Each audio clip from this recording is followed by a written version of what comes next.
नमस्कार, सुप्रभात। मैं हूं आसिफ प्रकाश और आप देख रहे हैं द टोटल।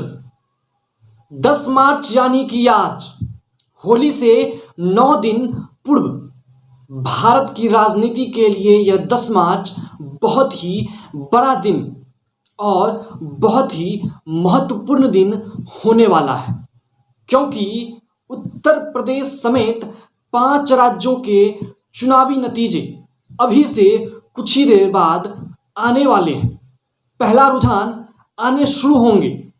हमें पता है कि आप सभी अभी से ही टीवी स्क्रीन के सामने बैठकर पहले रुझान का इंतजार करने लगे होंगे और यह करना आपका जायज भी बनता है, क्योंकि कहा जाता है कि दिल्ली का रास्ता लखनऊ से होके गुजरती है और इन 5 राज्यों के चुनाव में उत्तर प्रदेश पर सभी की निगाहें हैं।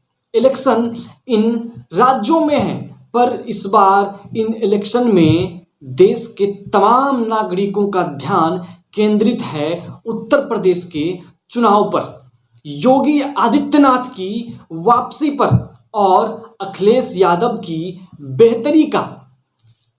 सभी लोग दावे कर रहे हैं कि सत्ता में हम आएंगे तो हम आएंगे, पर सामने नतीजा आने के बाद ही पता चलेगा कि जीत का सेहरा किसके सर पर जाता है।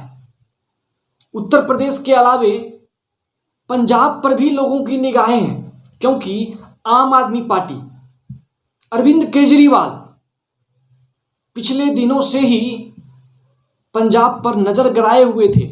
पिछली बार जब चुनाव हुई थी तो आम आदमी पार्टी दूसरे नंबर की पार्टी बनी थी, पर इस बार एग्जिट पोल के नतीजे कुछ और ही बता रहे हैं। इस बार आम आदमी पार्टी की सरकार बनती दिख रही है। 76 से 90 सीटें तक आ सकती है, ऐसा अनुमान लगाया जा रहा है एग्जिट पोल एजेंसियों के द्वारा।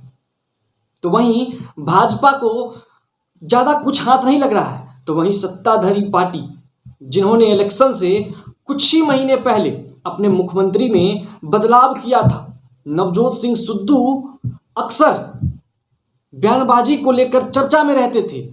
तो क्या नवजोत सिंह सिद्धू का बयान इस चुनाव में कांग्रेस पर भारी पड़ गया? कैप्टन अमरिंदर सिंह को हटाना भारी पड़ गया? इन सभी चीजों पर लोगों की निगाहें हैं।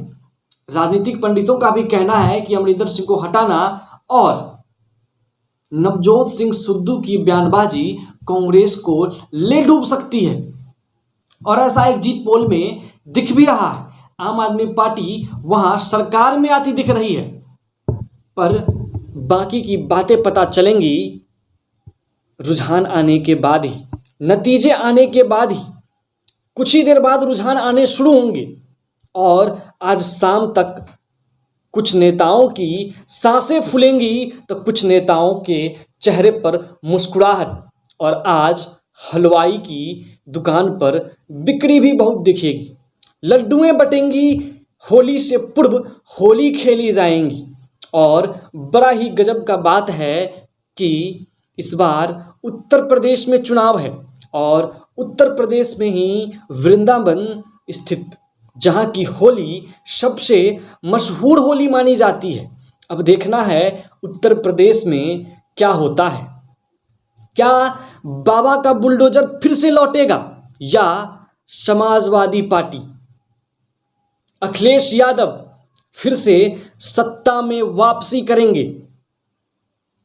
निगाहें होंगी करहल सीट और गोरखपुर सीट पर भी, क्योंकि एक तरफ मुख्यमंत्री के दावेदार तो दूसरी तरफ वर्तमान मुख्यमंत्री योगी आदित्यनाथ भी गोरखपुर से चुनाव में है, चुनावी मैदान में है। तो वहीं कांग्रेस की भी इस बार देखी जाएगी कि क्या उनका परफॉर्मेंस होता है, क्योंकि पिछले कुछ दिनों से ही, इलेक्शन से पहले ही प्रियंका गांधी वहां पर हावी थी। लड़की हूं, लड़ सकती हूं। अब देखना है कि लड़की उनके लड़ने वाले इस स्लोगन, नारे में कितना विश्वास जताती है। तो वहीं ध्यान केंद्रित होगा मायावती जी की हाथी पर। कि कितना कदम आगे बढ़ती है हाथी। तमाम राजनीतिक दलों पर निगाहें होंगी, तो वहीं यह भी देखना है कि मुस्लिम वोट बैंक किधर जाता है। MY कॉम्बिनेशन, तो वहाँ M वाला फैक्टर जो है, क्या असदुद्दीन अवैसी मार ले जाते हैं या फिर वह अखिलेश यादव के साथ बना रहता है।